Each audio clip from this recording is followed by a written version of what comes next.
Mar Thomas ശ്ലീഹായുടെ ദുബറാന തിരുനാൾ നാം മുൻകൂറായി ആഘോഷിക്കുകയാണ്.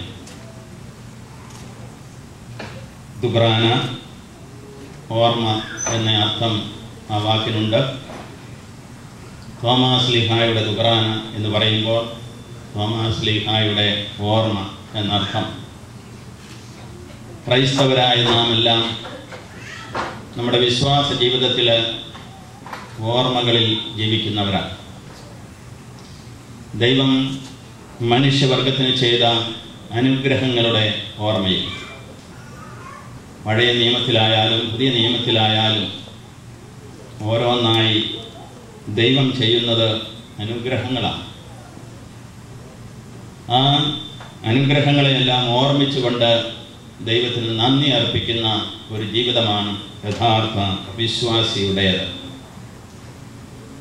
ഏറ്റവും പ്രധാനപ്പെട്ട ഓർമ്മ നമ്മുടെ രക്ഷകനായ മിശിഹായുടെ ജീവിതവും മരണവും ഉത്ഥാനവുമാകുന്ന ആ രക്ഷാകര രഹസ്യത്തിൻ്റെ ഓർമ്മ തന്നെയാണ്.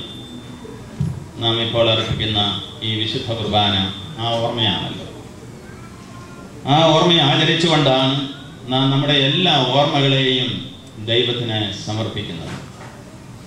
നമ്മുടെ ജീവിതത്തിലെ ഓർമ്മകൾ, നമ്മോട് ബന്ധപ്പെട്ടവരുടെ ഓർമ്മകൾ, പ്രത്യേകിച്ച് വിശുദ്ധരുടെയും നമ്മുടെ ബന്ധുമിത്രാദികളുടെയും ഓർമ്മകൾ, അങ്ങനെ ഒരു ഓർമ്മയായി നമ്മുടെ ജീവിതം മാറുകയാണ്.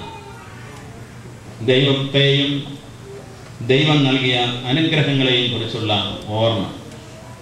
തോമാസ് ശ്ലീഹ നമ്മുടെ വിശ്വാസ പാരമ്പര്യത്തിൽ അതിന് നമുക്ക് നടുനായകത്വം വഹിക്കുന്നു.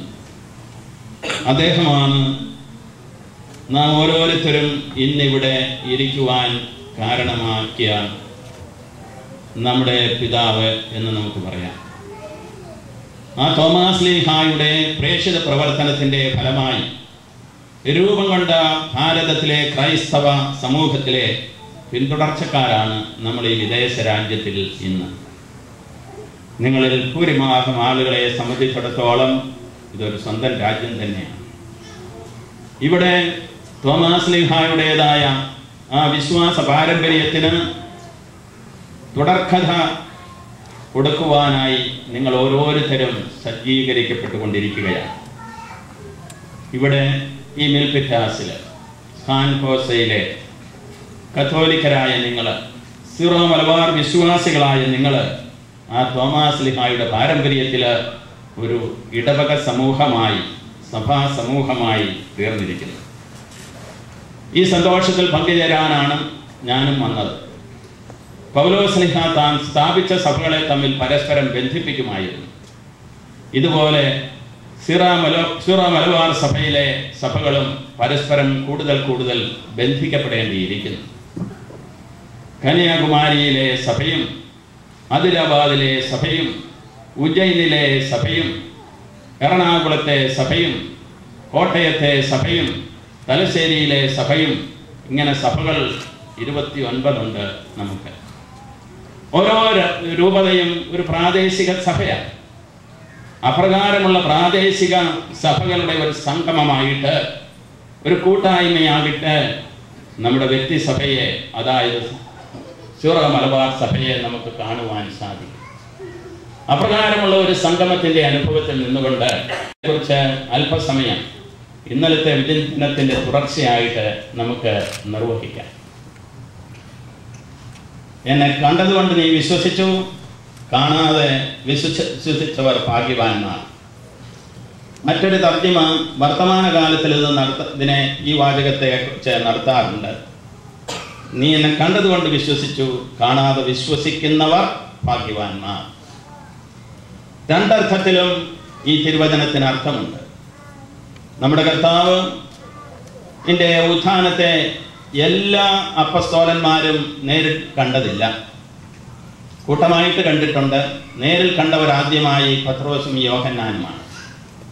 മഗ്ദലനായിക്ക് ശേഷം മഗ്ദലനായ ആദ്യ പ്രേക്ഷിത എന്ന് സഭ വിളിക്കുന്നു. പത്രോസും അതുപോലെ തന്നെ യോഹന്നാനും ആദ്യമായി അപ്പസ്തോലന്മാരിൽ ഈ രഹസ്യത്തിന് സാക്ഷികളായി. ചില അപ്പസ്തോലന്മാർക്ക് നേരിൽ കാണാൻ സാധിക്കാഞ്ഞതുകൊണ്ട് അവരെയാണ് ഭാഗ്യവാന്മാരെന്ന് കർത്താവ് പ്രശംസിച്ചതെന്ന് ഊഹിക്കാം. കാണാതെ വിശ്വസിക്കുന്നവരായ നമ്മെ പോലുള്ളവരെയാണ് കർത്താവ് സൂചിപ്പിച്ചതെന്നും നമുക്ക് അനുമാനിക്കാം. എങ്ങനെയായാലും കണ്ടും കാണാതെയും വിശ്വസിക്കുന്നവരുടെ ആ വിശ്വാസ പാരമ്പര്യമാണ് സഭയിൽ തുടരുന്നത്. കർത്താവ് ഉയർത്തെഴുന്നേറ്റു, അതോടെ മനുഷ്യവർഗവും അവിടുത്തോട് ഒപ്പം ഉയർത്തെഴുന്നേറ്റു. അങ്ങനെ മനുഷ്യവംശം ദൈവത്തിലായിരിക്കുന്നു എന്നുള്ള ആ വസ്തുത നാം വിശ്വസിക്കുന്നു. ആ വസ്തുതയുടെ അടിസ്ഥാനത്തിൽ നാം ജീവിക്കുന്നു. ഈ വിശ്വാസം നമുക്ക് കർത്താവിലുള്ള വിശ്വാസമാണ്. ആദ്യമായിട്ട് നമ്മുടെ വിശ്വാസ സാക്ഷ്യം പ്രിയമുള്ളവരെ മിശിഹായോടുള്ളതാണ്. മിശിഹായുടെ വചനങ്ങൾക്കും ജീവിതത്തിനും സാക്ഷ്യം വഹിക്കുന്നവരായിട്ടാണ് അപ്പസ്തോലന്മാർ ലോകമെമ്പാടും പോയത്, തോമാസ് ലീഹ ഭാരതത്തിൽ. അപ്രകാരം നാം ഓരോരുത്തരും തോമാസ് ലീഹായെ പോലെ കർത്താവിനോട് ബന്ധപ്പെട്ട് അവിടുത്തെ വചനത്തിനും ജീവിതത്തിനും സാക്ഷ്യം വഹിക്കേണ്ടവരാണ്. ഈ ഒന്നാമത്തെ നമ്മുടെ കർത്തവ്യം നാം എങ്ങനെ നിർവഹിക്കുന്നു എന്ന് ചോദിച്ചാൽ അത് സഭയിലൂടെയാണ്. നമുക്കാർക്കും നമ്മുടെ കർത്താവിലുള്ള വിശ്വാസത്തെ ഒറ്റപ്പെട്ട് നിന്നുകൊണ്ട് സാക്ഷ്യപ്പെടുത്തുവാൻ സാധിക്കുകയില്ല. നാം എല്ലാം ഒരു പാരമ്പര്യത്തിൽ വളർന്ന് വികസിക്കുന്നവരാണ്. ഒരു വ്യക്തിയും ഒറ്റപ്പെട്ട ദ്വീപല്ല, no man is an island എന്ന് ഇംഗ്ലീഷിൽ പറയാറുണ്ടല്ലോ. അതുപോലെ തന്നെ വിശ്വാസ ജീവിതത്തിൽ ഒരു ക്രൈസ്തവനും ഒരു ക്രൈസ്തവയും ഒറ്റപ്പെട്ടവനോ ഒറ്റപ്പെട്ടവളോ അല്ല. അവൾ ജ്ഞാനസ്നാനപ്പെടുമ്പോൾ ഒരു വിശ്വാസ സമൂഹത്തിലേക്കാണ് ആ ആള് പ്രവേശിക്കുന്നത്. മാമോദീസ നമ്മെ ഒരു വിശ്വാസികളുടെ സമൂഹമാകുന്ന സഭയിലേക്ക് ഉൾച്ചേർക്കുന്നു. പിന്നെ ആ സമൂഹത്തിൽ നിന്ന് വേറിട്ടെന്നുള്ള ഒരു വ്യക്തിത്വം നമുക്കില്ല. വേറിട്ട് നിന്നാൽ വേറിട്ട് പോയ ഒരു ചെടിയെ പോലെ ആയിരിക്കും നമ്മൾ. വേറിട്ട് നിന്നാൽ വ്യക്തിത്വമില്ലാത്ത ഒരു അലഞ്ഞു തിരിയുന്ന ആളായി നാം മാറും. ഇന്നത്തെ ആദ്യ വായനയിൽ നാം കേട്ട് തോബിയാസ് എപ്രകാരം കൊച്ചു തോബിയാസിനെ ഉപദേശിക്കുന്നുവെന്ന്. ഞാൻ നിനക്ക് പറഞ്ഞു തന്നിട്ടുള്ളതെല്ലാം നീ അനുസരിക്കുമെന്നാണ് അവനോട് പറയുന്നത്. പ്രിയമുള്ളവരെ, അതുപോലെ തന്നെ ഓരോ അപ്പസ്തോലന്റെയും വിശ്വാസ പാരമ്പര്യത്തിലാണ് ഓരോ സഭയും വളർന്ന് വികസിച്ചിട്ടുള്ളത്. തോമാസ് ലീഹായുടെ വിശ്വാസ പാരമ്പര്യം നമുക്ക് വീണ് കിട്ടി എന്ന് വരികിൽ ആ തോമായുടെ മാർഗത്തിലൂടെ നാം എല്ലാവരും ഇന്ന് കർത്താവിനെ അനുഭവിച്ചറിയുന്നവരായി തീർന്നിരിക്കുകയാണ്. ആ അനുഭവം അത് നമ്മുടെ വിശ്വാസ ജീവിതമാണ്. ഈ വിശ്വാസ ജീവിതം സഭയുടെ വക്ഷസ്സിലാണ് നമ്മൾ നിർവഹിക്കുന്നത്. ഇവിടെയാണ് നമുക്ക് വചനം പ്രഘോഷിക്കപ്പെടുന്നത്. ഇവിടെയാണ് നമുക്ക് സജീവ കൂദാശകൾ പരികർമ്മം ചെയ്യപ്പെടുന്നത്. ദൈവത്തിന്റെ ജീവൻ നമുക്ക് പ്രദാനം ചെയ്യുന്ന ആ കൂദാശകൾ നമ്മൾ സ്വീകരിക്കുന്നത്. അങ്ങനെ വചനത്താലും ജീവനാലും ദൈവത്തോട് നമ്മൾ ബന്ധപ്പെടുന്നത് ഈ സഭയുടെ വക്ഷസ്സിലാണ്. ആ ജീവനാണ് നമ്മുടെ ജീവിത തുറകളിൽ നമ്മൾ ഓരോരുത്തരും സഫലമാക്കിക്കൊണ്ടിരിക്കുന്നതെന്ന് പറഞ്ഞാൽ അതാണ് വസ്തു. ഇതാണ് വിശ്വാസത്തിന്റെ വീക്ഷണം. ഇപ്രകാരം ഒരു സഭാ സമൂഹത്തിലുള്ള നമ്മുടെ ക്രൈസ്തവ വിശ്വാസ സാക്ഷ്യം നാം പുനരുജ്ജീവിപ്പിച്ചുകൊണ്ടിരിക്കുകയാണ് ഓരോ ഞായറാഴ്ചകളിലും. അതുപോലെ തന്നെ നമ്മുടെ ഓരോ വിശുദ്ധ കുർബാന അർപ്പണത്തിന്റെ സന്ദർഭത്തിൽ ഇത് നമ്മുടെ കാതലായ ഒരനുഭവമാണ്. നിങ്ങൾക്കറിയാം, ആദിമസഭയിൽ ഇന്നറിയപ്പെടുന്ന ഇറാനിൽ ഒരു ക്രൈസ്തവ സമൂഹം അവരുടെ വിശ്വാസ സാക്ഷ്യം ഞായറാഴ്ച ദിവസം നിർവഹിച്ചുകൊണ്ടിരുന്നപ്പോൾ 49 പേരുണ്ടായിരുന്നു. അവര് സീസറിന്റെ കൽപ്പനയനുസരിച്ച് ക്രൈസ്തവ വിശ്വാസം പുലർത്തുവാൻ സാധിക്കാത്ത സന്ദർഭത്തിൽ പട്ടാളക്കാർ അവരെ പിടികൂടി. ആ പിടികൂടിയ സന്ദർഭത്തിൽ അവരോട് ചോദിച്ചു, എന്താണ് സീസർ കൽപ്പിച്ചിട്ട് നിങ്ങൾ ഇപ്രകാരം നിങ്ങളുടെ വിശ്വാസ ജീവിതം രഹസ്യമായി നടത്തുന്നത് എന്ന്. അപ്പോൾ അവരെല്ലാവരും കൂടെ പറഞ്ഞു, ഞായറാഴ്ച ആചരണമില്ലാതെ ഞങ്ങൾക്ക് ജീവിക്കുക സാധ്യമല്ല. ഞായറാഴ്ച ആചരണമില്ലാതെ ഞങ്ങൾക്ക് ജീവിക്കുവാൻ സാധിക്കുകയില്ല. ഞായറാഴ്ചയിലെ വിശുദ്ധ കുർബാനയാണ് ഞങ്ങളുടെ ജീവിതത്തിന്റെ സർവസ്വം എന്നവർ പ്രഘോഷിച്ചു. ആ 45 പേരും അവിടെ കൊല ചെയ്യപ്പെട്ടു. അവരിന്ന് രക്തസാക്ഷികളായിട്ട് സഭ അനുസ്മരിക്കുന്നു. അപ്രകാരം ഞായറാഴ്ച ആചരണത്തെ, വിശുദ്ധ കുർബാന അർപ്പണത്തെ തങ്ങളുടെ ജീവശ്വാസം പോലെ കണ്ടുകൊണ്ട് ജീവിച്ച ആ ആദിമ ക്രൈസ്തവരുടെ പാരമ്പര്യത്തിൽ നിന്നാണ് സഭകള് പല തുറകളിൽ മുളച്ച് വളർന്നിട്ടുള്ളതെന്ന് നമുക്കറിയാം. നമുക്ക് വേണ്ടി വിശ്വാസം കൈവരിച്ച് ആ വിശ്വാസത്തിന് സാക്ഷ്യം വഹിച്ച് ജീവൻ നമ്മുടെ മണ്ണിൽ തന്നെ ആത്മാഹുതി ചെയ്തവനാണ് വിശുദ്ധ തോമാസ് ലീഹ. ആ തോമാസ് ലീഹായുടെ രക്തസാക്ഷിത്വത്തിൽ നിന്നാണ് നമ്മുടെ സഭയും അവിടെ വളർന്നു വന്നത്. അതുകൊണ്ട് സഭയുടെ വക്ഷസിൽ നമുക്ക് വിശ്വാസത്തെ സാക്ഷ്യപ്പെടുത്തുവാനുള്ള ആ ഉത്തരവാദിത്വമുണ്ട്. ആ വിശ്വാസ സാക്ഷ്യത്തിനായിട്ട് ഇന്നിതാ നാം ഇവിടെ വിളിക്കപ്പെട്ടിരിക്കുന്നു. ഇത് നമ്മുടെ ആരുടെയും പ്രവൃത്തിയല്ല. നിങ്ങൾ ഓരോരുത്തരും ഇവിടെ ആയിരിക്കുന്നത് പ്രിയമുള്ള സഹോദരി സഹോദരന്മാരെ നിങ്ങളുടെ ഒരു നേട്ടമായി നിങ്ങൾ കരുതരുത്. നിങ്ങളോട് ബന്ധപ്പെട്ടവരുടെയും നേട്ടമല്ല. ചിലർ എന്നോട് സംസാരിക്കുന്നത് കേട്ടിട്ടുണ്ട്. എൻ്റെ ഈ ബന്ധു, എൻ്റെ ആ സുഹൃത്ത്, എൻ്റെ അപ്പൻ, എൻ്റെ അമ്മ ഫയൽ ചെയ്തത് കൊണ്ടാണ് എനിക്കിവിടെ വരാൻ സാധിച്ചത്. ശരിയാണ്. പക്ഷെ ഞാൻ നിങ്ങളോട് പറയുന്നു, നിങ്ങൾക്ക് ഓരോരുത്തർക്കും വേണ്ടി ഫയൽ ചെയ്തത് നമ്മുടെ കർത്താവും രക്ഷകനുമായ ഈശോ മിശിഹായാണ്. ഈ അമേരിക്കൻ ഐക്യനാടുകളിൽ സീറോ മലബാർ സഭയുടെ ഒരു സാക്ഷ്യം തനതായ രീതിയിലൂടെ നിർവഹിക്കപ്പെടണമെന്നുള്ളത് ദൈവത്തിൻ്റെ ഹിതമാണ്. ഇതൊരു ചരിത്ര നിയോഗമാണ്. ഇതൊരിക്കലും നമുക്ക് യാദൃശ്ചികമായിട്ട് സംഭവിച്ചതല്ല. ദൈവത്തിൻ്റെ പദ്ധതിയിൽ നമുക്കായി നൽകപ്പെട്ടിരിക്കുന്ന ഒരു അവസരമായി നിങ്ങളിതിനെ കാണണം. ഈ അമേരിക്കൻ ഐക്യനാടുകളിൽ മാർ തോമാസ് ലീഹായുടെ പാരമ്പര്യത്തിൽ പൊട്ടിമുളച്ചു വളർന്ന ഭാരതത്തിലെ സീറോ മലബാർ സഭയുടേതായ ഒരു തനതായ സാക്ഷ്യം ഇവിടെ നടക്കണമെന്നുള്ളത് ദൈവത്തിൻ്റെ ഹിതമാണ്.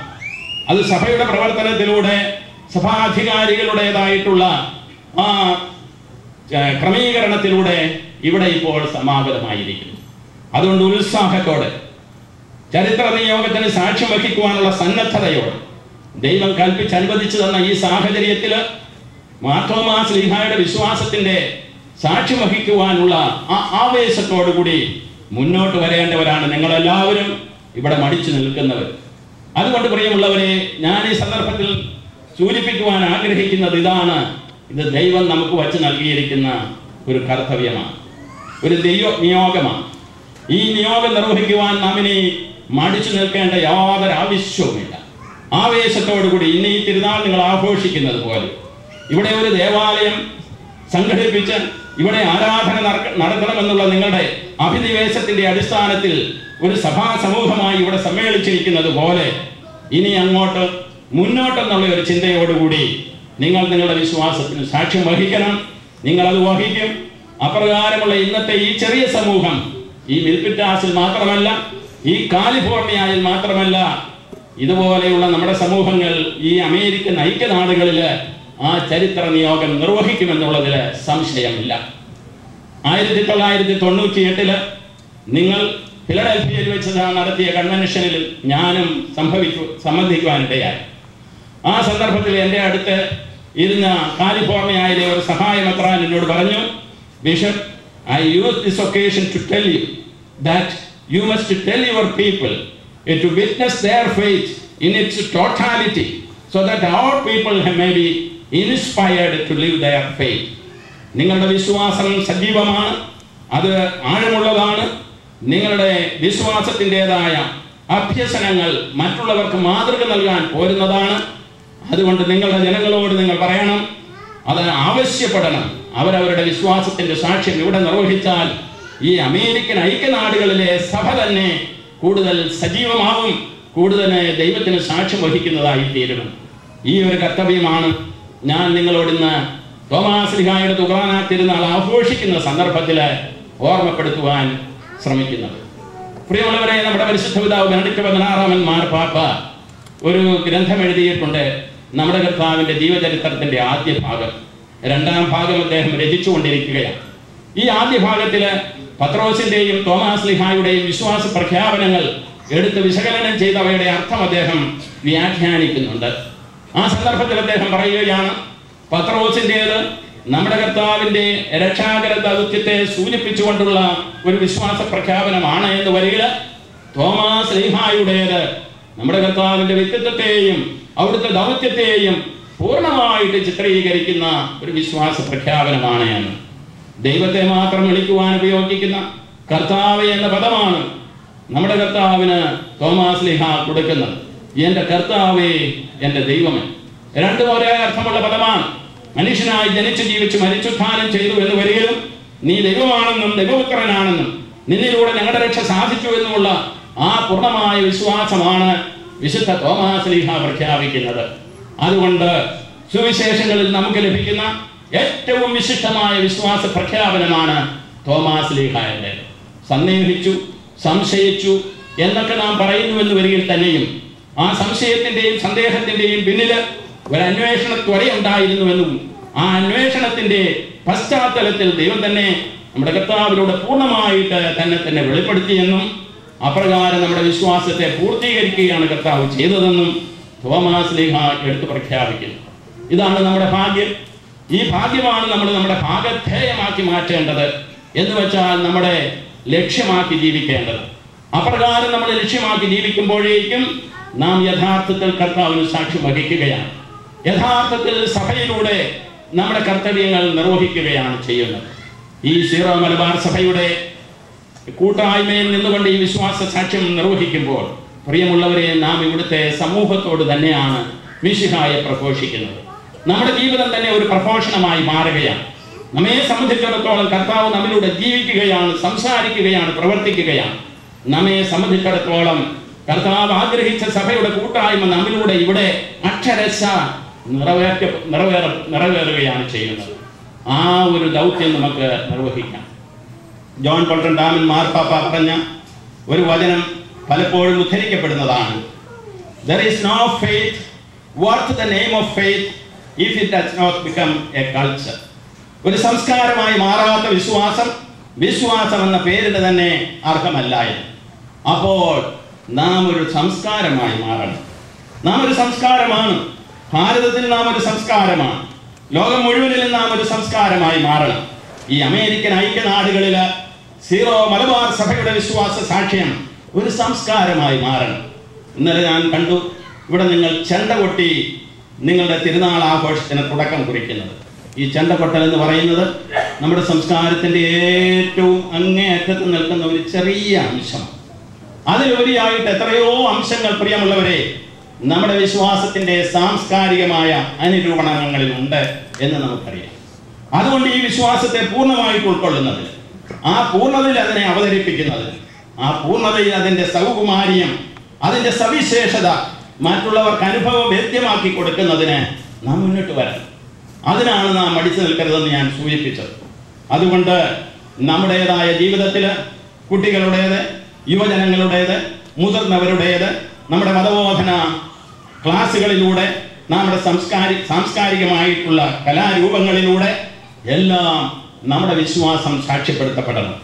എല്ലാറ്റിലുമുപരി നമ്മുടെ ആരാധന അതിൻ്റെ സവിശേഷമായ ശൈലിയിൽ നിർവഹിച്ചുകൊണ്ട് നാം ദൈവത്താൽ അനുഗ്രഹീതരായി മാറണം. ആരാധന എന്ന് പറയുന്നത് ഒരു വ്യക്തി സഭയാകുന്ന കൂട്ടായ്മയിൽ ഉൾച്ചേർന്നുകൊണ്ട് ദൈവത്തിന് കൊടുക്കുന്ന പരമമായ ആ ഒരു സമർപ്പണമാണ്. വിശുദ്ധ കുർബാനയുടെ അർപ്പണത്തിലൂടെ നമ്മെ തന്നെ പൂർണ്ണമായിട്ട് സമർപ്പിച്ചുകൊണ്ട്, നമ്മുടെ കുടുംബങ്ങളെ സമർപ്പിച്ചുകൊണ്ട്, നമ്മുടെ പ്രാദേശിക സഭയെ സമർപ്പിച്ചുകൊണ്ട് യഥാർത്ഥത്തിൽ കർത്താവിന് നമ്മൾ നന്ദി അർപ്പിക്കുന്ന കർമ്മമാണ് വിശുദ്ധ കുർബാന. അങ്ങനെയുള്ള വിശ്വാസത്തിന്റെ സാംസ്കാരികമായ അനുരൂപണം നമുക്കതിൻ്റെ പൂർണ്ണതയിൽ നിർവഹിക്കാം. നമുക്ക് നൽകപ്പെട്ടിരിക്കുന്ന ഈ ദാനത്തെക്കുറിച്ച് നമ്മൾ തീർച്ചയായിട്ടും അഭിമാനമുള്ളവരായിരിക്കണം, അവബോധമുള്ളവരായിരിക്കണം. ആ ബോധത്തിന്റെ അടിസ്ഥാനത്തിൽ വേണം നാം നമ്മുടെ ആരാധനയും തിരുനാളുകളും കൂദാശകളുടെ സ്വീകരണവും ഒക്കെ നടത്തുവാൻ. ഇന്നലെ ഞാൻ വാസ്തവത്തിൽ നിങ്ങളോടൊപ്പം ആനന്ദിക്കുകയായി. എത്രയോ നല്ല രീതികളിൽ ഒരുങ്ങി നിങ്ങൾ ഇവിടുത്തെ ഈ കൂദാശ പരികർമ്മങ്ങൾ നടത്തി. ആ ഒരുക്കത്തിനെല്ലാം കൂട്ടുനിന്നവരെയെല്ലാം ഞാൻ ഒരിക്കൽ കൂടി അനുമോദിക്കുകയാണ്. ഒരു സഭാ സമൂഹമായി വളർന്നു വരുന്നതിൽ നിങ്ങൾക്ക് എല്ലാ സാഹചര്യങ്ങളും ഒത്തിണങ്ങി വരികയാണ്. ദൈവമാണ് ഇതിൻ്റെ പിന്നിലെന്ന് ഞാൻ സൂചിപ്പിച്ചത് ഒരിക്കൽ കൂടി അനുസ്മരിപ്പിക്കുന്നു. അതിനാൽ ഈ സാക്ഷ്യം അത് വ്യക്തി ജീവിതങ്ങളിൽ, കുടുംബ ജീവിതങ്ങളിൽ, ഇടവക ജീവിതത്തിൽ, സഭയുടെ തലത്തിൽ, സാംസ്കാരിക രംഗങ്ങളിൽ, സമുദായത്തിൽ ഒട്ടുമൊത്തമായിട്ടും കൊടുക്കുവാൻ നിങ്ങൾക്ക് സാധിക്കട്ടെ. അപ്പോഴാണ് യഥാർത്ഥത്തിൽ തോമാസ് ശ്ലീഹായുടെ ഓർമ്മ, നമ്മുടെ കർത്താവിൻ്റെ അടിസ്ഥാനപരമായ ഓർമ്മയിലൂടെ നമ്മുടെ യഥാർത്ഥ ഓർമ്മയായി ഈ ചരിത്രത്തിൽ സവിശേഷിക്കുവാൻ പോകുന്നു. ഞാൻ ഇങ്ങോട്ട് വന്നപ്പോൾ എപ്പോഴും നർമ്മബോധത്തോടുകൂടി സംസാരിക്കുന്ന നമ്മുടെ കട്ടക്കലൻ അച്ഛൻ എന്നോട് പറഞ്ഞു, ഐദർ പബ്ലിഷ് ഓർ പെരിഷ്. ഞാൻ ഇങ്ങനെ പ്രസംഗിച്ച് നടന്നാൽ മാത്രം കൂടുതൽ കൂടുതൽ എഴുതണമെന്ന് പറഞ്ഞു. So either publish or perish. അപ്പോൾ ഞാൻ അച്ഛനോട് പറഞ്ഞു, you will never perish because he publishes so many things. അപ്പോഴങ്ങനെയുള്ള അച്ഛൻ്റെ ആ ചിന്ത ഞാൻ പറഞ്ഞത് നിങ്ങളോട് ഒരു വസ്തുത സൂചിപ്പിക്കാൻ വേണ്ടിയിട്ടാണ്. നമ്മൾ സാക്ഷ്യപ്പെടുത്തപ്പെടുന്നില്ലെങ്കിൽ നാം അർത്ഥശൂന്യരായിട്ട് മാറും. നമ്മുടെ വിശ്വാസത്തെ നാം സജീവമായിട്ട് ജീവിക്കുന്നില്ല എന്ന് വരികിൽ നാം അർത്ഥശൂന്യരായിട്ട് മാറും. നിങ്ങൾ ചുറ്റിലും കേൾക്കുന്ന നിങ്ങളെ പിന്തിരിപ്പിക്കുന്ന ചിന്തകൾക്ക് നിങ്ങൾ ഒരിക്കലും അടിമകളാകരുത്. അങ്ങനെ അടിമകളായാൽ അപകടങ്ങളും പതിഞ്ഞു കിടപ്പുണ്ട്. നിങ്ങൾക്കറിയാമല്ലോ, ബൈബിൾ എടുത്തു, എഴുതപ്പെട്ട ബൈബിളിലെ തിരുവചനങ്ങൾ ഉദ്ധരിച്ചു, ആ തിരുവചനക്ക് തങ്ങളുടേതായ വ്യാഖ്യാനങ്ങൾ കൊടുത്ത് ചെറിയ ചെറിയ സഭാ സമൂഹങ്ങളെ രൂപപ്പെടുത്തിക്കൊണ്ട് സഭയെ തന്നെ വികലമാക്കുന്ന ഒരു പ്രവണത ഭാരതത്തിലും എല്ലാ രാജ്യങ്ങളിലും ഇവിടെ വളരെ കൂടുതലായിട്ടുമുണ്ട്. അതാണോ സഭ? അതാണോ മിശിഹ ആഗ്രഹിച്ച സഭ? പിതാവേ, ഞാൻ നിന്നിലും നീ എന്നിലുമായിരിക്കുന്നത് പോലെ അവരെല്ലാവരും ഒന്നായിരിക്കണമെന്ന് ഞാൻ പ്രാർത്ഥിക്കുന്നു.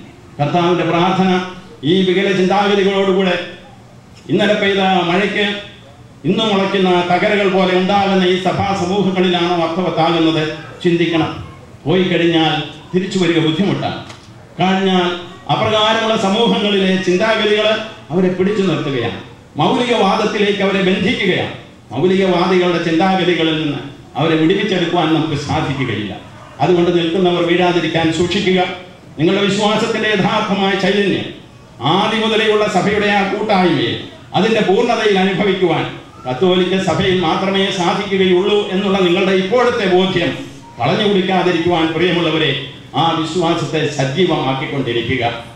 മുടച്ചു വരുന്ന ഒരു ചെടിക്ക് വളവും വെള്ളവും ഒഴിച്ചതിനെ പരിപോഷിപ്പിക്കുമ്പോഴാണ് അത് ഫലങ്ങൾ പുറപ്പെടുവിക്കുന്നത്. കർത്താവ് തന്നെ മുന്തിരി ചെടിയോടാണ് തന്റെ സഭയെ ഉപമിച്ചത്. പൗലോസ് ശ്ലീഹ ഉപമിച്ചത് ശിരസും അവയവങ്ങളുമാകുന്ന ഒരു ശരീരത്തോടാണ്. ഇപ്രകാരമുള്ള ആ ശരീരത്തിന്റെ പൂർണ്ണതയിൽ നിന്ന്, ആ മുന്തിരിച്ചെടിയുടെ പൂർണ്ണതയിൽ നിന്ന് നമുക്കൊരിക്കലും വിട്ടുപോകാതിരിക്കാം. നാം പുറത്തെറിയപ്പെടുന്ന ഒരു ശാഖയാകരുത്, ഉണങ്ങിപ്പോകുന്ന ഒരു ശാഖയാകരുത്. പിന്നെയോ സഭയിൽ നിന്ന് ദൈവവചനത്താലും കൂദാശകളാലും സ്നേഹത്തിന്റെ സാക്ഷ്യത്താലും സജീവമായിട്ടുള്ള ജീവരസം പറ്റിക്കൊണ്ട് നിൽക്കുന്ന ഒരു വളർന്നു വന്തരിച്ച വടവൃക്ഷം പോലെയുള്ള നമ്മുടെ സീറോ മലബാർ സഭയുടെ പാരമ്പര്യത്തിൽ നിന്നും സഭയുടെ സാർവത്രിക സഭയുടെ കൂട്ടായ്മയിൽ നാം ഉറച്ചു നിൽക്കണം. ഈ നമ്മുടെ വെളിയെ ശരിയായി മനസ്സിലാക്കിക്കൊണ്ട് തോമാസ് ശ്ലീഹായുടെ തിരുനാൾ ആഘോഷിക്കുന്ന ഇന്നേ ദിവസം നമുക്ക് ഈ ബോധ്യത്തിൽ കൂടുതൽ ഉറക്കാം. കർത്താവ് നൽകിയ അനുഗ്രഹങ്ങൾക്കായിട്ട് നന്ദി പറയാം.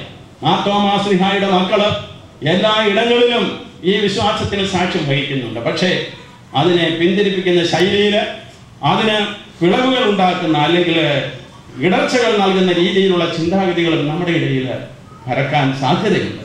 പ്രിയമുള്ളവരെ, അപ്പോഴെല്ലാം നമ്മൾ ജാഗരൂകരായിരിക്കണം. നമ്മുടെ വ്യക്തിപരമായ ചിന്താഗതികൾ, നമ്മുടേതായിട്ടുള്ള സങ്കുചിത മനസ്ഥിതികൾ എല്ലാം മാറ്റി നിർത്തിക്കൊണ്ട് കർത്താവിന്റെ രാജ്യം പ്രഘോഷിക്കപ്പെടണം.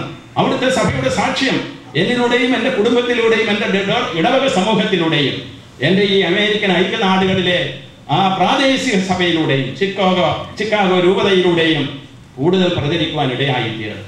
ഞാൻ നിങ്ങളോട് ഒരിക്കൽ കൂടി ആവർത്തിച്ച് പറയുകയാണ്, സീറോ മലബാർ സഭയുടെ ചിക്കാഗോ രൂപതയ്ക്ക് ഈ അമേരിക്കൻ ഐക്യനാടുകളിൽ വളരെ നിർണായകമായ ഒരു സാക്ഷ്യം വഹിക്കുവാനുണ്ട്. ആ സാക്ഷ്യത്തിലൂടെ ഈ സഭയുടെ ശ്രദ്ധിക്കപ്പെടുകയും ഇവിടുത്തെ മറ്റ് സഭകളോട് ചേർന്ന് നമ്മുടെ സഭയുടേതായ വ്യക്തിത്വം പ്രകാശിക്കുകയും ചെയ്യുമെന്നുള്ളതിൽ യാതൊരു സംശയവുമില്ല. ഈ സഭയുടെ മേൽ പ്രത്യേകമായ ഉത്തരവാദിത്വം എനിക്കില്ലെങ്കിൽ തന്നെയും ഒരു സഹോദര സഭയായ കന്യാകുമാരിയിൽ നിന്ന് ഞാൻ വന്നിരിക്കുന്നു എന്നുള്ളതിന്റെ അടിസ്ഥാനത്തിൽ സീറോ മലബാർ സഭയുടെ സാർവത്രികതയിലും അതിന്റെ കൂട്ടായ്മയിലും അടിയുറച്ച് വിശ്വസിക്കുകയും അഭിമാനിക്കുകയും ചെയ്യുന്ന ഒരു മേലധ്യക്ഷൻ എന്നുള്ള നിലയിൽ ഈ വസ്തുത ഞാൻ നിങ്ങളെ അനുസ്മരിപ്പിച്ചുവെന്ന് മാത്രം. കർത്താവ് നമ്മളെ അനുഗ്രഹിക്കട്ടെ. അവിടുന്ന് നമ്മെ അനുഗ്രഹിക്കുമ്പോൾ ഈ അമേരിക്കൻ ഐക്യനാടുകളിലെ ജനതയെയാണ് നിങ്ങളോടുകൂടി അനുഗ്രഹിക്കുന്നത് എന്നുള്ളതിന് യാതൊരു സംശയവുമില്ല. ഓരോ വ്യക്തിസഭയ്ക്കും സാർവത്രിക സഭയുടെ തന്നെ പൂർണ്ണമായ ഉത്തരവാദിത്വമുണ്ട്. ഓരോ ക്രൈസ്തവ വിശ്വാസിക്കും കർത്താവിനോട് ചേർന്ന് നിന്നാൽ അവിടുത്തെ ദൗത്യം നിർവഹിക്കുവാൻ സാധിക്കും. അതുകൊണ്ട് വിശ്വാസത്തിൽ ആഴപ്പെടാം, കാണാതെ വിശ്വസിക്കാം, വചനം കേട്ട് വിശ്വസിക്കാം, ഉദാശകൾ കൊണ്ട് സജീവരാകാം, സ്നേഹത്തിന്റെ കൂട്ടായ്മയിൽ കർത്താവിന്റെ പ്രതിനിധികളായിട്ട് ഇവിടെ വ്യാപരിക്കാം, അവിടുത്തെ വചനം കൊടുക്കുകയും സ്നേഹം സാക്ഷ്യപ്പെടുത്തുകയും ചെയ്യാം. പ്രിയമുള്ളവരെ, ദീർഘമായിട്ട് പ്രസംഗിക്കുന്ന പ്രവണത എനിക്കുണ്ട്. അത് ഈ സാഹചര്യത്തിൽ അത്ര ശരിയല്ല. ഞാൻ കടിഞ്ഞാണിട്ട് നിർത്തുകയാണ്. ദൈവം നമ്മളെ അനുഗ്രഹിക്കട്ടെ. ഇന്നത്തെ തിരുനാളിൻ്റെ മംഗളം ഞാൻ നിങ്ങൾക്കെല്ലാവർക്കും ആശംസിക്കുന്നു. നമ്മുടെ മക്കളും നമ്മുടെ യുവജനങ്ങളും നമ്മുടെ സഭയുടെ ദൗത്യം വരും കാലങ്ങളിൽ യഥാവധി നിർവഹിക്കുന്നതിന് ആവശ്യമായിട്ടുള്ള സാഹചര്യങ്ങൾ നമുക്ക് ഒരുക്കാം. കുഞ്ഞുങ്ങളെ അവർ ചിന്തിക്കുന്നത് പോലെ വിടാം. ഇത് അമേരിക്കൻ ഐക്യനാടുകളാണ്. പ്രത്യേകമായിട്ട് കൂടുതലൊന്നും നിയന്ത്രിക്കേണ്ടതില്ല. ഒരു തലമുറയിലെ കുറച്ച് പേര് നമ്മുടെ കൈവിട്ടുപോയി. ഉള്ള സത്യം ഞാൻ തുറന്ന് പറയുകയാണ്. കൈവിട്ടുപോയവരെയും തിരിച്ചു പിടിക്കുവാൻ യഥാർത്ഥ സാക്ഷ്യങ്ങൾക്ക് സാധിക്കും. ഇനി ആരും കൈവിട്ടു പോകാത്ത വിധത്തിൽ കുഞ്ഞുങ്ങൾ മുതൽ യുവജനങ്ങൾ വരെയുള്ള എല്ലാവരെയും വിശ്വാസത്തിൻ്റെ യഥാർത്ഥ സ്വഭാവങ്ങൾ പറഞ്ഞു കൊടുക്കുന്നതിനും അവരെ നിയന്ത്രിക്കുന്നതിനും അവർക്ക് ശരിയായിട്ടുള്ള ഒരു സഭാവീക്ഷണം നൽകുന്നതിനും നമുക്ക് പരിശ്രമിക്കാം. ധാർമ്മികമായിട്ടുള്ള അധപ്പതനം ചുറ്റുമുണ്ടെങ്കിൽ അത് നമ്മുടെ കുടുംബങ്ങളിലേക്ക് കടന്നു വരണമെന്നില്ല. നിങ്ങൾ ജാഗരൂകനാണ് എന്ന് വരികിൽ ദൈവാത്മാവിൻ്റെ കൃപയാൽ നമ്മെ എല്ലാവരെയും വഴി നടത്തുന്ന ആ ദൈവം നമ്മെ കാത്തു സൂക്ഷിക്കും. ആ പരിപാലനയിൽ അടിയുറച്ച് വിശ്വസിച്ചുകൊണ്ട് നമ്മുടെ ഇതുപോലുള്ള കുഞ്ഞുമക്കളെ യുവജനങ്ങളെ നമ്മൾ വിശ്വാസത്തിൽ വളർത്തുവാൻ ശ്രദ്ധിക്കണം. അത് നമ്മുടെ കടമയാണ്. ഒന്നും ആരുടെ മേലും അടിച്ചേൽപ്പിക്കേണ്ടതില്ല. സൗഹൃദം കൊണ്ടും സ്നേഹം കൊണ്ടും വാത്സല്യം കൊണ്ടും അറിവ് പകർന്നു കൊടുത്തുകൊണ്ടും നല്ല ഉപദേശങ്ങൾ നൽകി നല്ല രീതിയിൽ നയിച്ചുകൊണ്ടും മക്കളെ നമ്മുടെ മാറോട് അണച്ചു നിർത്താം. നമ്മുടെ സഭയുടെ വക്ഷസിൽ അവരെ കാത്തു സൂക്ഷിക്കാം. അവരങ്ങനെ വളർന്നു വരുമ്പോൾ പിന്നീട് പറയുവാൻ ഇടയാകണം, എൻ്റെ പ്രിയപ്പെട്ട മാതാപിതാക്കൾ, എൻ്റെ സഹോദരി സഹോദരന്മാർ, സിറോ മലബാർ സഭയുടെ വിശ്വാസത്തിൽ വളർന്നു വന്ന അവർ എനിക്ക് ഈ വിശ്വാസം പകർന്നു തന്നതുകൊണ്ട് ഞാൻ ഇന്ന് ഈ അമേരിക്കൻ ഐക്യനാടുകളിൽ ശരിയായ ധാർമ്മികത പുലർത്തിക്കൊണ്ട് ശരിയായ വിശ്വാസം പുലർത്തിക്കൊണ്ട് ഒരു പ്രാദേശിക സഭയിലെ അംഗമായി നിലനിൽക്കുന്നതിൽ അഭിമാനിക്കുന്നു എന്ന് പറയുവാൻ സാധിക്കും. ഇന്നത്തെ വികല ചിന്തകളെല്ലാം കടന്നു പോകും. പ്രിയമുള്ള സഹോദരി സഹോദരൻ, ഈ സഭയുടേതായ ദൗത്യം ഇവിടെ പൂർണ്ണമായിട്ടും വിജയിക്കും. ഇതൊരു പ്രവചനമൊന്നുമല്ല. പ്രവചനത്തിൻ്റെ അർത്ഥം നിങ്ങൾ അതിന് കൊടുത്താലും കുഴപ്പമില്ല. തീർച്ചയായിട്ടും ഈ സഭയുടെ ദൗത്യം ഇവിടെ പരിപൂർണ വിജയത്തിൽ എത്തുമെന്നുള്ളത് നമുക്ക് സംശയരഹിതമായ സത്യമാണ്. കാരണം ഇത് നമ്മുടെ നേട്ടമല്ല, ഇത് നമ്മുടെ ആഗ്രഹമല്ല, ദൈവനിയോഗമാണ്. ദൈവനിയോഗത്തിൻ്റെ ശുശ്രൂഷകരായി നമുക്ക് മാറാം. ദൈവം ഞങ്ങളെ അനുഗ്രഹിക്കട്ടെ. ഒരിക്കൽ കൂടി എല്ലാവർക്കും മംഗളങ്ങളും. ഇനി അനുബന്ധമായി ഒരു ചില്ലറ കാര്യങ്ങൾ പറഞ്ഞു കൊടുക്കും. ഞാൻ തക്കലയിൽ നിന്നാണല്ലോ വരുന്നത്. തക്കല എന്ന് പറയുന്നത് കന്യാകുമാരി മിഷൻ രൂപതയായി തീർന്നതാണ്. തെക്കൻ പ്രദേശങ്ങളിൽ നമുക്ക് മിഷൻ പ്രവർത്തനം നടത്തുവാൻ 1960 മുതൽ സാധിച്ചു. ഇപ്പോൾ അവിടെ 30,000-ഓളം വരുന്ന തമിഴ് മക്കൾ, അങ്ങനെയാണ് തമിഴിൽ പറയുന്നത്, മക്കൾ എന്നാണ് ജനത്തെപ്പറ്റി പറയുന്നത്. തമിഴ് ജനങ്ങൾ വിശ്വാസം സ്വീകരിച്ച് വന്ന ഒരു രൂപതയാണ്. 1000-ഓളം മലയാളികളായിട്ടുള്ള ആളുകൾ ആ ബോർഡർ ഏരിയയിലുണ്ട്. 57 സ്ഥലങ്ങളിൽ ആരാധന നടക്കുന്നു, മിഷൻ പ്രവർത്തനങ്ങൾ നടക്കുന്നു. സ്കൂളുകൾ 32, മന്ദബുദ്ധികളായ സ്കൂളുകളുടെ കുട്ടികൾക്ക് വേണ്ടിയിട്ടുള്ള സ്കൂളുകൾ 7, വികലാംഗർ 1, മാനസിക രോഗികൾക്ക് 1. അതുപോലെ തന്നെ സാമൂഹ്യക്ഷേമ പ്രവർത്തനങ്ങൾ, മറ്റു പല വിധത്തിലുമുള്ള ജനപ്രയോജനകരമായിട്ടുള്ള പദ്ധതികൾ. ഒരു നേഴ്സിംഗ് കോളേജ് തുടങ്ങുവാനായിട്ട് ഞങ്ങൾ പദ്ധതി ഇട്ടിരിക്കുന്നു. പള്ളികൾ 15ഓളം രൂപതയുടെ സ്ഥാപനത്തിന് ശേഷം പണിതു. ഇപ്പോൾ 4 പണിതുകൊണ്ടിരിക്കുന്നു. കത്തീഡ്രൽ ദേവാലയം പണിയുവാൻ ആരംഭിച്ചിട്ടുണ്ട്. എല്ലാം ദൈവത്തിൻ്റെ കൃപയാൽ മുന്നേറുന്നു. ഇതുപോലെ ഈ സഭയ്ക്ക് ഇവിടെ ചിക്കാഗോയിൽ എന്തെല്ലാം നേടുവാനുണ്ട്. പ്രിയമുള്ളവരെ, എല്ലാവരും ഒരുമിച്ച് സഹകരിച്ചാൽ എല്ലാം നടക്കും. ദൈവത്തിൻ്റെ കൃപയിൽ നാം എല്ലാം ഉപകരണങ്ങൾ മാത്രമാണ്. ഉപകരണങ്ങളായി നിൽക്കുവാനുള്ള അഭിനയവും ആ സന്നദ്ധതയും നമ്മിൽ നിന്ന് സംജാതമാകുമ്പോൾ ദൈവത്തിൻ്റെ കൃപയാൽ അത്ഭുതങ്ങൾ തന്നെ നടക്കും.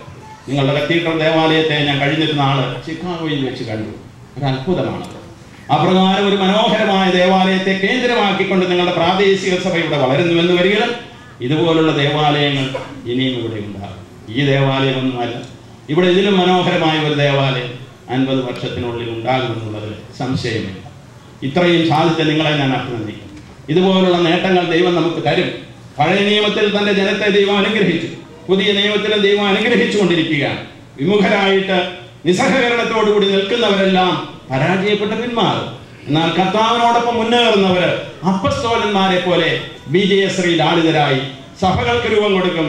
സഭാ സമൂഹങ്ങളിലൂടെ ദൈവത്തിൻ്റെ സ്നേഹത്തിന് സാക്ഷി വഹിക്കും. ഇതാണ് നമ്മുടെ സത്യം.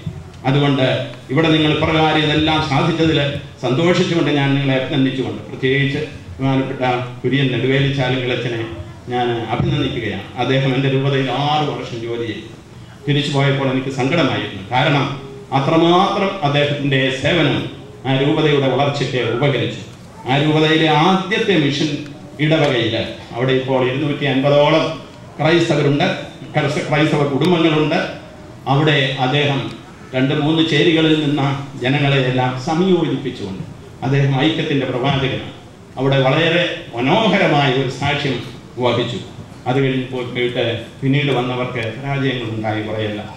ഇപ്പോൾ പ്രവർത്തിക്കുന്ന വൈദികൻ സജീവനായിട്ട് മുന്നേറുന്നു.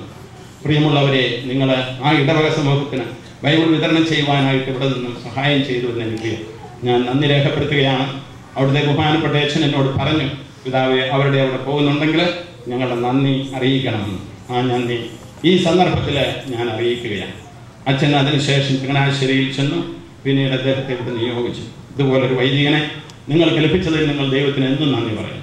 അദ്ദേഹത്തോടൊപ്പം നിന്നുകൊണ്ട് ഈ പ്രവർത്തനങ്ങളെല്ലാം തുടരുവാൻ നിങ്ങൾക്ക് സാധിക്കട്ടെ. ഇവിടുത്തെ ക്രൈസ്തവ സമൂഹം സജീവമാകട്ടെ. നിങ്ങളുടെ ഉദാസ സ്വീകരണങ്ങളും തിരുനാൾ ആഘോഷങ്ങളും സാംസ്കാരികമായിട്ടുള്ള എല്ലാ പ്രവർത്തനങ്ങളും കുഞ്ഞുങ്ങളുടെയും മുതിർന്നവരുടെയുമായിട്ടുള്ള എല്ലാ പ്രവർത്തനങ്ങളും ഈ പ്രദേശത്തിന് തന്നെ വെളിച്ചം പകരുന്ന ഒരു സജീവ സാക്ഷ്യമാകട്ടെ. മിൽപിറ്റാസിൽ ഈ ഇടവക, ഈ ക്രൈസ്തവ സമൂഹം ഒരു സംസാര വിഷയമാണ്, ശ്രദ്ധിക്കപ്പെടുന്ന ഒരു സമൂഹമാണ്. തോമാസ് ലീഹായുടെ മക്കളെന്ന് നിങ്ങളോട് അറിയപ്പെടണം. ഈ മക്കളെ പോലെ ജീവിക്കുവാൻ ഞങ്ങൾക്ക് സാധിക്കണമെന്ന് മറ്റു മക്കൾക്ക് പറയുവാനിടയാണ്. അപ്രകാരമുള്ള ഒരു സാക്ഷ്യത്തിനായിട്ട് നിങ്ങളെ സ്നേഹപൂർവ്വം ഞാൻ ക്ഷണിക്കുകയാണ്. കർത്താവ് നമ്മെ എല്ലാവരെയും അനുഗ്രഹിക്കട്ടെ. തോമാസ് ലീഹായുടെ വിവരാനത്തിൻ്റെ മംഗളങ്ങൾ എല്ലാവർക്കും ആശംസിക്കുന്നു. പിതാവിൻ്റെയും പുത്രൻ്റെയും പരിശുദ്ധാത്മാവിൻ്റെയും നാമത്തിൽ ആമേൻ.